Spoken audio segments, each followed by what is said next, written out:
Bana, hii ni ajira update. Kwa maana hiyo, ndugu mpenzi msikilizaji, na kuomba uweze kubonyeza kitufe chekundu cha neno subscribe ili kuweza kupata taarifa kuhusiana na ajira mbalimbali kwa wakati sahihi. Turudi nyuma tarehe kadhaa, ilikuwa ni mwezi wa 12 ambapo jeshi la uhamiaji lilitangaza nafasi za watu kujiunga na jeshi hilo, lakini bila kukosea usaili ulifanyika mwezi wa pili na watu baadaye walienda au hadi sasa hivi wako mafunzoni.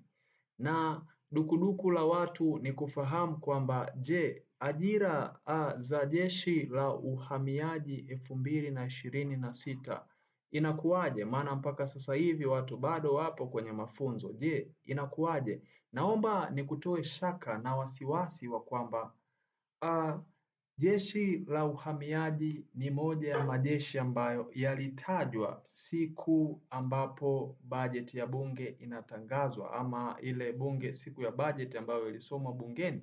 Ni moja ya jeshi ambalo lilikuwemo ndani ya zile ajira 10,919.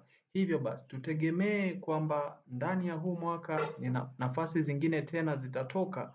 Na kizuri zaidi, naomba nikuache na swali ambalo nitakuuliza kwamba je, wewe unapendelea nini au kipi kinakuvutia sana kwenye jeshi la uhamiaji?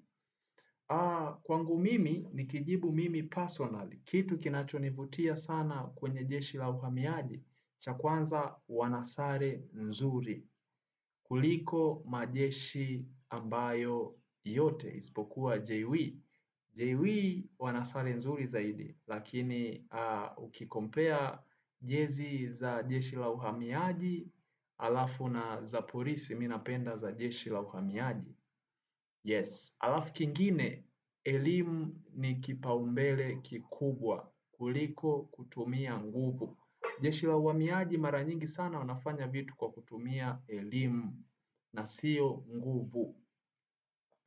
Hicho ndo kitu ambacho ninakipenda. Kwa maana hiyo hata ndugu zetu wanawake wanafiti sana kwenye jeshi la uhamiaji, na wengi wanawake wanapenda sana kuingia jeshi la uhamiaji wakivaa na uniform zao vizuri, wamechomekea vizuri, unaona ni smart.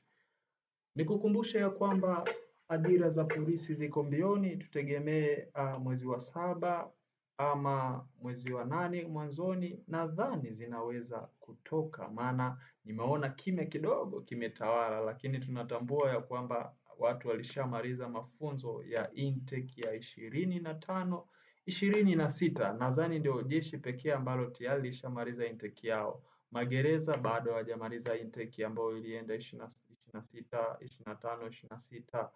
The same na jeshi la uhamiaji, intake hiyo bado haijaisha, bado watu hawajagraduate.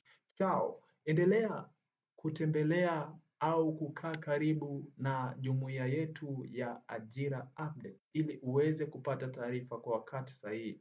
Tuko pamoja mpaka siku ambayo tunatoboa maisha. Asante.